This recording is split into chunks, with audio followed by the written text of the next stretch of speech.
Olá, professor, que bom ter você aqui de novo. No vídeo passado, a gente falou um pouco como é que você, professor, pode fazer para manter a atenção de crianças de 2 a 4 anos.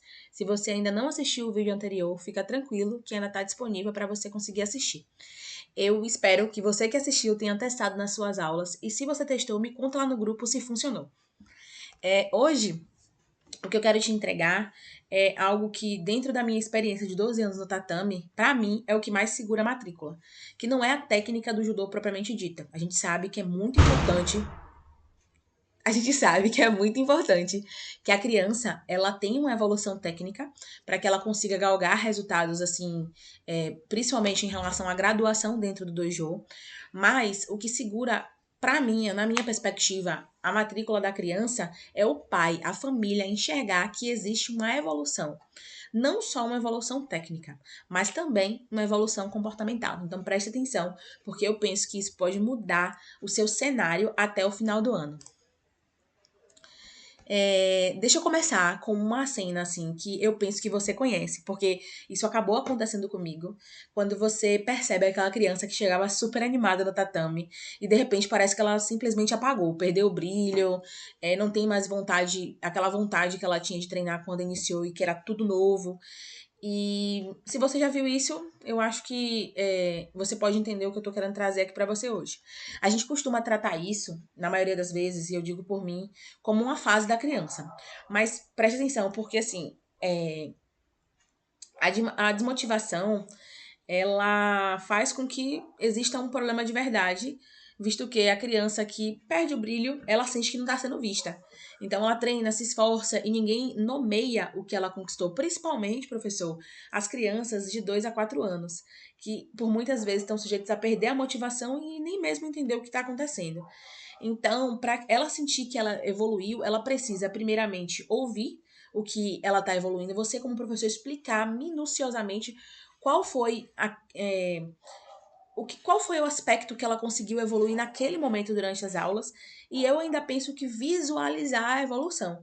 Que é para isso que eu criei a metodologia das cores, porque quando a criança ela recebe um grau na faixa, ela consegue ver de forma concreta a evolução.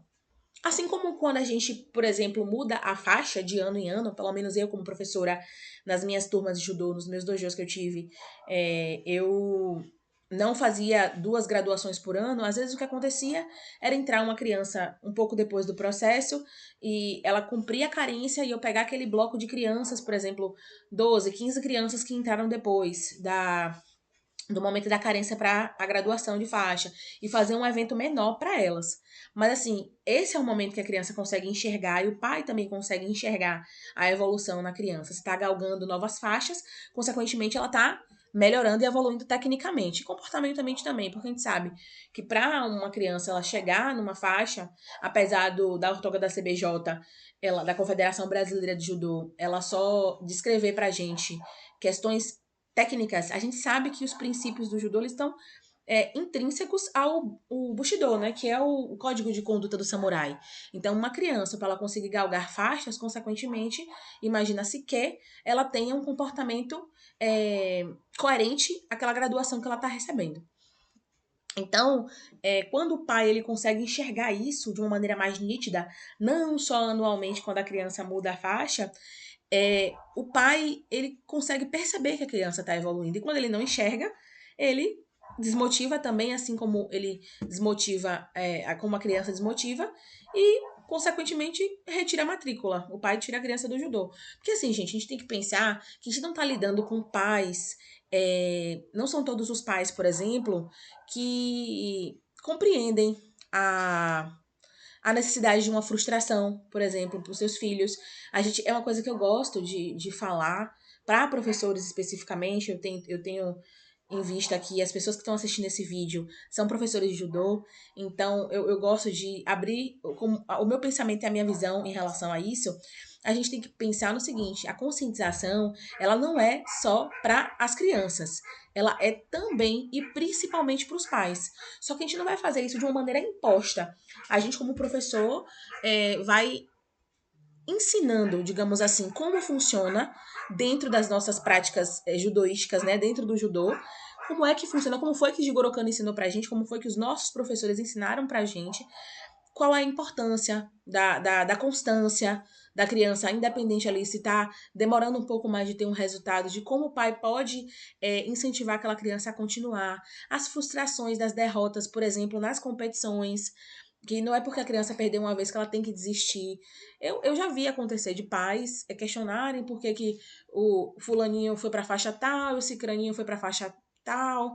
E isso acontece e a gente, como professor, a gente tem que ter respaldo para poder explicar e tranquilidade, lembrando que a gente não está lidando com professores de judô. A gente está lidando com pais que não têm um contato com essa filosofia oriental. Então, cabe a nós também aumentar a consciência dos pais. Então, assim, foi o que eu falei pra vocês. Pensa um pouco comigo. A faixa demora meses pra mudar. Então, o pai olha assim, dentre um ano, por exemplo, nos 10 meses, ele olha o filho com a mesma faixa. Pra ele não tá dando progresso, apesar de que pra você tá vendo o progresso dentro do dojo. Então, assim, a criança também não vê. Então, os dois lados, eles se apagam pela mesma razão, porque eles não estão enxergando a evolução que você, professor, tem uma visão de tempo, de experiência que você tá enxergando. Então, assim, a evolução ela tá acontecendo, só que aos olhos dessas pessoas é invisível. E o seu trabalho, se você quer reter esse aluno, é tornar essa evolução visível para os dois, tanto para a família quanto para o aluno.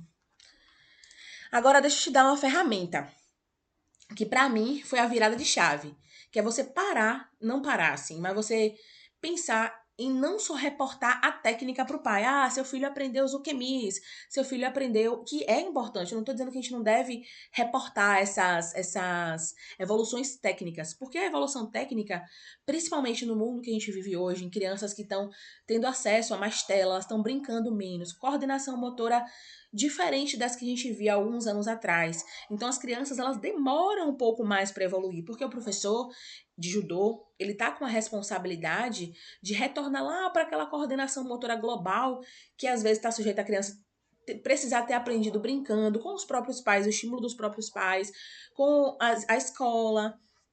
Então, essa evolução técnica dentro do judô ela pode se tornar lenta. Eu tô dizendo assim, mas existem os pontos fora da curva. Existem aquelas crianças que parecem que já treinavam judô na barriga da mãe. Então, existem as exceções, tá? Então, assim, o ideal é que você, professor, comece a reportar comportamento. Porque comportamento, a criança, ela demonstra todas as aulas. Seja um comportamento negativo ou um comportamento positivo.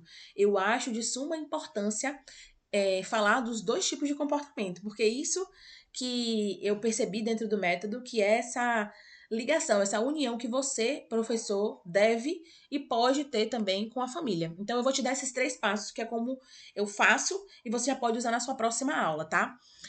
O primeiro é você observar o momento. Durante a aula, você escolhe um aluno.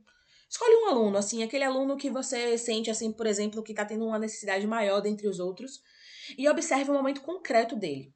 Assim, se ele mostrou alguma coisa diferente. Teve coragem, prestou atenção mais do que o comum dele, esperou a vez, ou ajudou um coleguinha. Um momento só, um momento bem específico. E o segundo passo é você dar nome a essa situação. Por exemplo, se a criança ela teve coragem de pular uma barreira para fazer um amortecimento de queda para frente com rolamento. O rolamento para frente, né? Eu chamo de Mai Maiaro Kemi, mas algumas pessoas também chamam de Zenpo Kaiteu Kemi e não tá errado. As duas formas. Então você fala assim: olha, você teve coragem. Ou quando a criança, porventura, quando você falou assim para formar a fila do rei final. A criança foi bem rápido e já tá lá esperando os coleguinhas. Você dá nome a isso, ó, isso é disciplina, isso é atenção.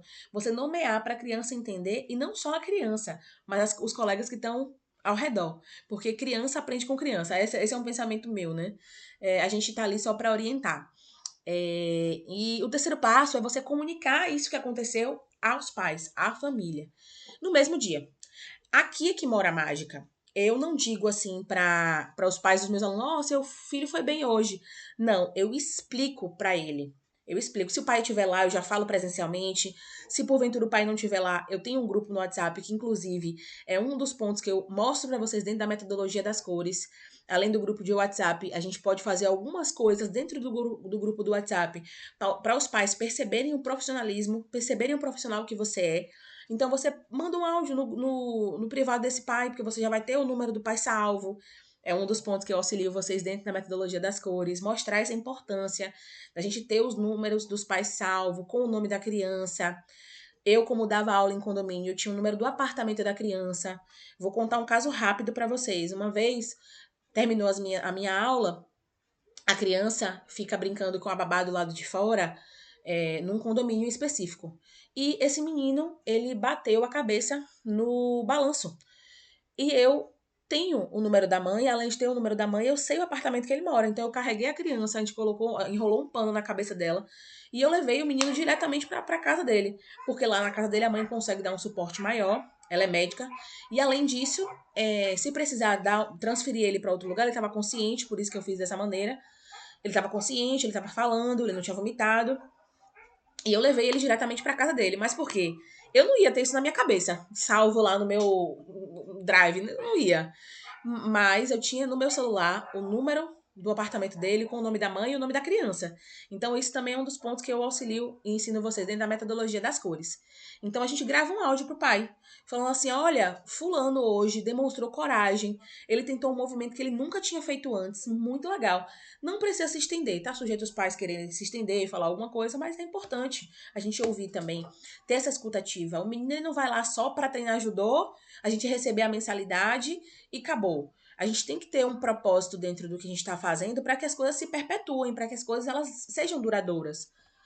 E você consegue sentir a diferença dentro do que eu falei? O pai, ele ouve que a criança está evoluindo, a história que você contou, seja para a mãe e para o pai, e aquilo, gente, vai virar pauta na conversa do jantar. Então você, o seu nome, vai estar lá dentro da família dele. Eu tenho pais e mães de alunos, hoje eu moro num outro estado, eu comecei a dar aula de judô em Salvador, Bahia, hoje eu tô morando em Pernambuco, e eu tenho pais e mães que falam comigo até hoje, perguntam como eu tô, as crianças lembram de mim, elas me mandam as fotos e os vídeos que eu sempre disponibilizo dentro desses grupos que eu falei para vocês, que é muito importante o pai que não consegue ter acesso às aulas, todas as aulas o pai não consegue ir, o pai tem acesso, ele vê como é que tá a criança dele, né? Ele vê como é que tá a felicidade, a alegria da criança por estar participando daquela aula com motivação. Então é isso. Para mim, a beleza dessa ferramenta são esses dois lados, né? Que a gente consegue motivar a criança e, consequentemente, motivar os pais. Então, a gente precisa ter esse mecanismo de comunicação para resolver problemas que porventura surgem. E o segredo, gente, não é fazer só uma vez, é ter constância, valor nomeado, comunicar esses valores que estão sendo feitos pelas crianças dentro das aulas, antes mesmo da faixa mudar. Então, assim, você já reacendeu uma chama de uma criança desmotivada e já mostrou pro pai que vale a pena manter você como professor de judô do filho dele. Então, a família enxerga a evolução e não tira o filho das aulas de judô. Então, assim, agora eu quero que vocês sejam honestos comigo. Na verdade, ser honestos com vocês mesmos, assim. Você consegue se lembrar, por exemplo, o valor que você trabalhou na aula da semana passada? Ele naturalmente se perde e você não consegue lembrar como foi que você fez 2 semanas depois. Eu tô falando isso porque eu já passei por isso, de não ter um sistema estruturado. Então, por isso que eu precisei, para mim, estruturar a metodologia das cores, que são 6 valores, e cada um tem uma cor, para tornar aquilo concreto e visual, não só para os pais, mas também para os alunos. Então, eles são atenção, que é o grau amarelo, coragem, que é o grau vermelho, compromisso, que é o grau verde, azul, que é o grau disciplina, que é o grau azul, branco, que é o grau branco, organização, que é o grau branco, e preto, que é o grau honra. Só que o ponto é que o grau preto, a criança ela só recebe a partir dos 8 anos de idade. Porque eu gosto de trazer essa perspectiva de escassez em que sentido? A criança, ela fica na expectativa para receber aquele grau preto, para fazer aquela idade. Eu dava aula no condomínio específico lá em Salvador, que esse ano de 2026 as crianças fariam 8 anos, e eu já acompanhava elas desde os 3. Aí eu falo para vocês essa constância. Os pais faziam questão de me manter nas aulas. Então, eles iam fazer 8 anos esse ano e já poderiam receber o grau preto esse ano. Só que aí foi o momento que eu migrei, enfim. Eles continuaram com outro professor, estão fazendo judô. E eu penso que já algum deles deve ter recebido o grau preto.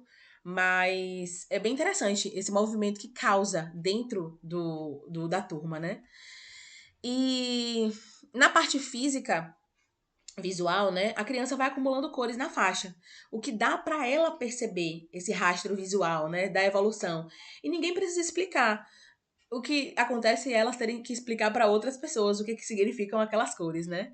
Então, assim, atualmente você pode fazer de forma solta esse método, mas estruturá-lo é bem melhor. É melhor do que você ter que inventar alguma coisa assim. Então é isso, meu amigo, meus amigos. O desafio de vocês essa semana é escolher um aluno, observar um momento específico, dar nome àquele aspecto que ele melhorou e comunicar isso aos pais. E você observar como é que vai ser essa reação dessa família e me contar no grupo. No próximo vídeo, e o último vídeo da série, eu vou mostrar para vocês como todas essas peças, elas se encaixam, se conectam num sistema completo. Porque eu falei alguns pontos, né, que eu trago, que eu faço dentro da metodologia das cores. E eu vou explicar essa metodologia das cores para vocês. E além disso, para quem está assistindo esse vídeo, eu vou abrir uma condição especial para quem quiser levar essa metodologia das cores para dentro da sua escola. E é isso, explicar para vocês como é que ele funciona mesmo na prática. Eu desejo muito que vocês consigam colocar esse movimento nas aulas de vocês, nas próximas aulas de vocês. E eu fico ligada lá no grupo esperando como que foi o resultado disso. Fiquem ligadinhos lá no grupo e até o próximo vídeo.